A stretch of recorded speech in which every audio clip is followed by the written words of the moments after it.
State your name for the record. My name is Michael Desmond. What do you do? I play music. I'm a songwriter, I'm a singer, and I love coffee, but I can't drink it anymore.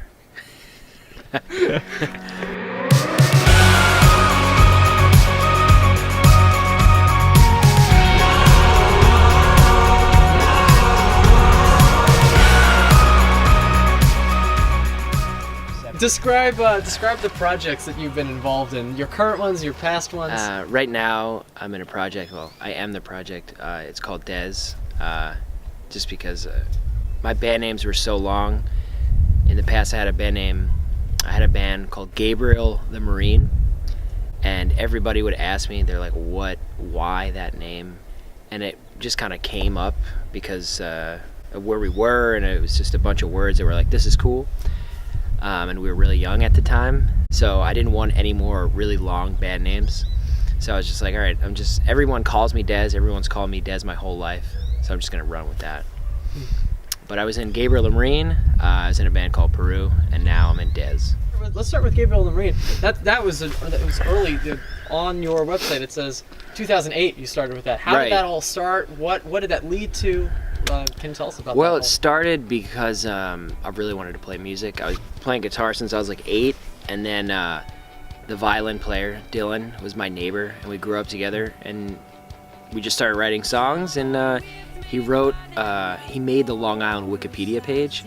So it's weird. So he was able to connect with all different types of musicians, like brand new and stuff, because everyone was going on there. They're like, this is awesome, and they started editing like their band info and stuff. So we made a lot of connections with that, and we made friends with some people really early on, so we had some success early on with that. So you have several listed credits with Gabriel the Marine, going on tour with a couple people. What was that like? What was that? It was awesome, man. I don't think like I appreciated it as much at the time, but now I'm looking back, it's like, whoa, like we were doing some legit stuff, and I was like, I'm trying to still do that. Trying to get back to that place where I can get on sick tours. But we toured with Taking Back Sunday, Bayside, Jack's Mannequin, Electric Six, John Nolan, Jeff Rickley on Thursday. We played like Bamboozle a bunch of times, which was cool, man. What's your favorite memory from like that kind of era of your music? You know, just being in the van with a bunch of guys who are your buds, and just playing some really awesome shows and connecting with people.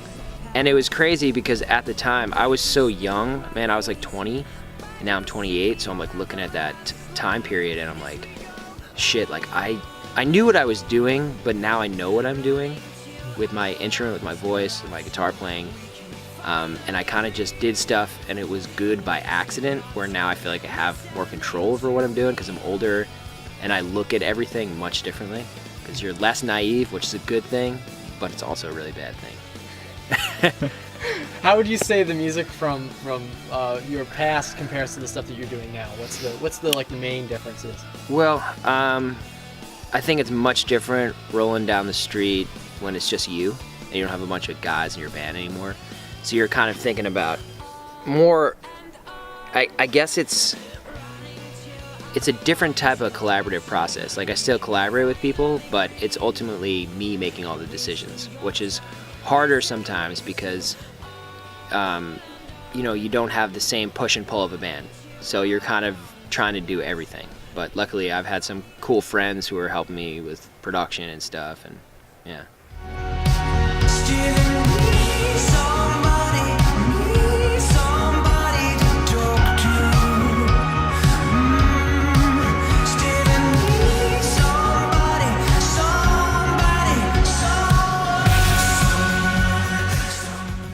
Who would you say inspires you for either project, just in general, who you're listening to? Well, what I did with these songs, I just kind of worked with some different people, and I wrote this EP that I just released, the 86 EP, and it was kind of just like the first thing of me finding what I'm doing. So I think for this one, like I really love, I think hopefully it came out, I really love Tears for Fears. I love The Cure. I love the Smiths. But I think one of my biggest inspirations is actually Elliott Smith, which is like, you probably can't hear that at all in what I'm doing, but I love his guitar playing, I love his songwriting, so yeah. Well, let's talk about that EP, because it recently came out. It came back in September, and it's really good. Thank you. Thanks, man. What was your way of approaching how to write the stuff? How do you write this EP? Well, I wrote a bunch of songs, and I scrapped a bunch as well.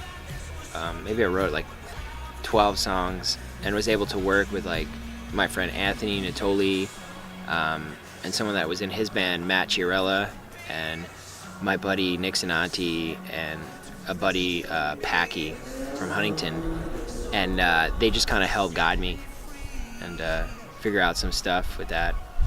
They were kind of, I guess so, I kind of did have a band more or less, but yeah, that was like kind of the process. And you know, I think the thing with being an artist or writing songs is like, I think you know Feist? Yeah. So she's like, you're always gonna be changing. And even if you make an identity around the music that you have currently, it's hard because you're always going to change.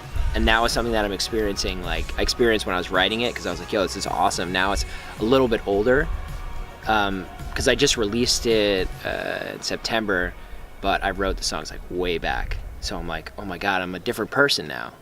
So it's a different experience. What was your favorite one to go through the recording process with? I think Don't You Worry. Was the year you thought that everything was gonna change, but everyone's got their own problems. It's like the world was spinning faster than it was before, but I don't know how to solve it. Don't you worry, don't you worry about me.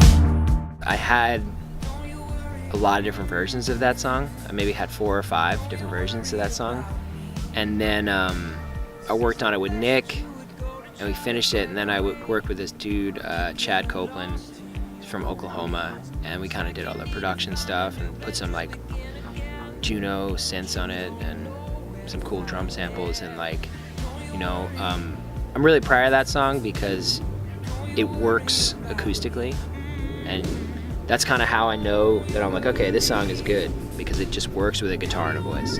So I kind of try to make everything work like that first. So that's a good way to look at it. Yeah. And now, how does all your new project Des translate into your touring? You know, you're going on a lot of shows promoting that EP, but also your upcoming stuff. How has your touring experience been for this new project? I'm trying to do it as easy as possible for now, and then I'd like to bring more guys on tour. So right now I'm just touring with one other guy, my buddy Nathan, and he's playing 2 keyboards and rocking a drum machine, and I play guitar, and he sings, and it's awesome. It's a lot of fun. Different experience, definitely different for me to get used to, because I was used to playing with a band, and I do about 150 gigs just by myself, like random pickup gigs throughout the year. So it's definitely a different thing, but I'm starting to incorporate more technology like Ableton, and I use this Behringer rig, and it's man, technology is messed up, dude. It's changing everything. It's crazy what you can do. Yeah.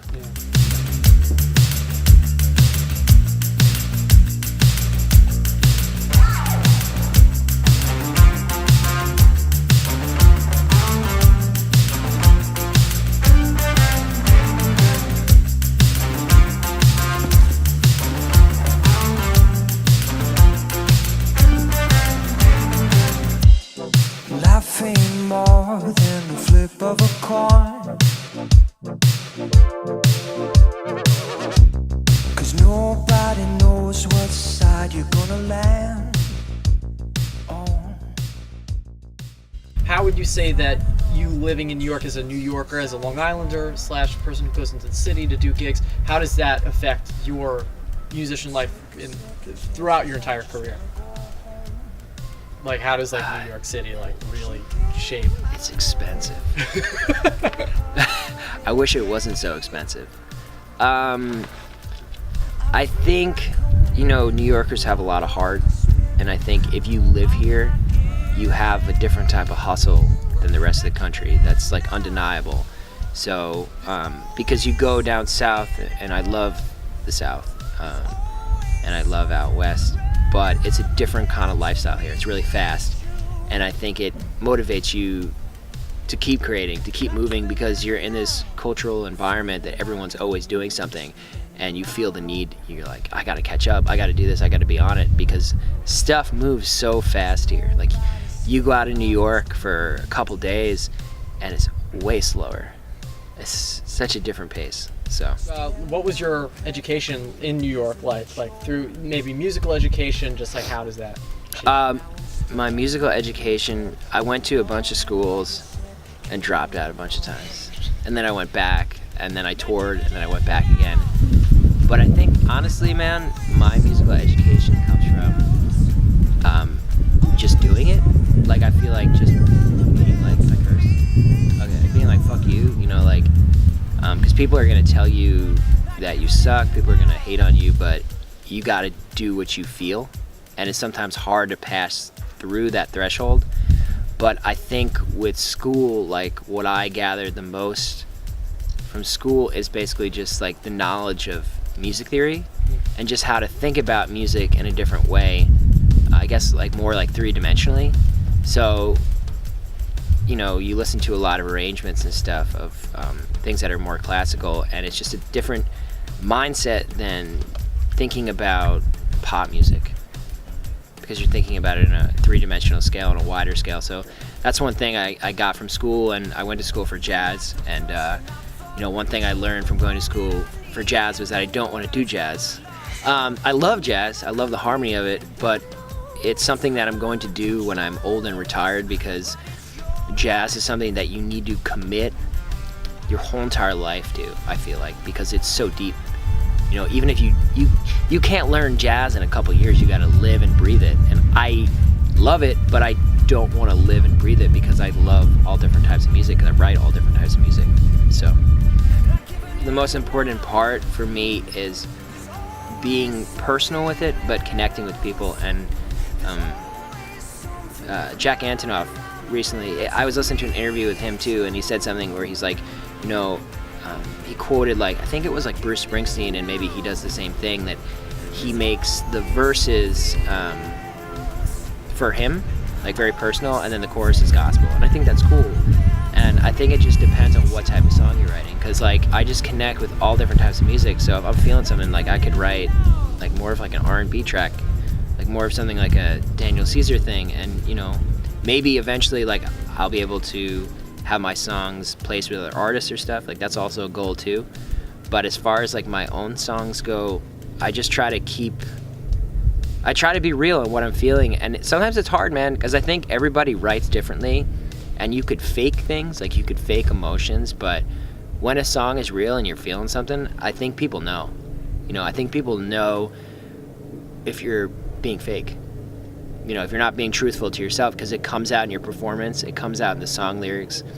And it's hard, man, because you know, art is hard, and it's an emotional thing, I think, you know, and you have to go places that not a lot of people are willing to emotionally, and you have to go in there, find something, and take it out and use it, you know.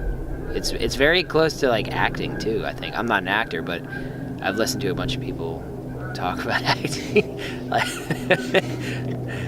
I listen to a lot of Mark Maron, and he kind of talks about that. And I work with this one lady who, she did like method acting, so I kind of learned a little bit of that.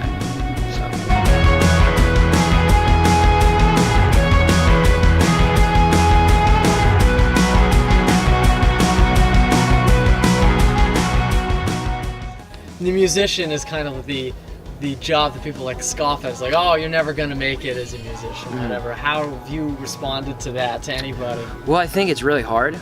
It's not easy, and you have to make a lot of personal sacrifices. Is it worth it? Absolutely. But I think what a lot of people don't realize is that there is a lot of jobs out there for people, for musicians, and there's a lot of people working in music, you know, whether it's music production, doing music for a show, music licensing, playing terrible gigs that you just have to play to make money, like I do sometimes, most of the which is what you do when you're a musician until you get to a point. But you know, it's funny because I'm like hearing like parents talk right now when you say that, like, how are you gonna do it? Man, I think you just gotta do it, and it works or it doesn't, and then you just gotta fucking hustle. You gotta bring out the New Yorker and just hustle.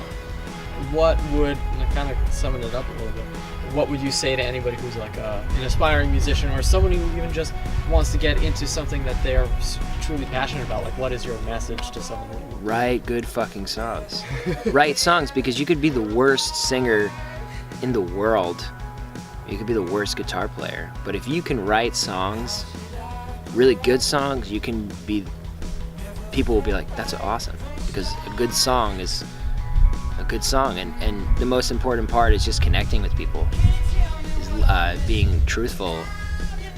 Even if you're writing like a Justin Bieber song, like if you read some of the Justin Bieber lyrics, it's like, okay, I feel it. Like, you ever seen Morgan Freeman do Justin Bieber? Yeah, it's amazing. That's a good song, no matter which way you slice it. And that's like why I study jazz too, because those are some of the greatest songs ever with some of the greatest lyrics. And taken out of context, it still works. So.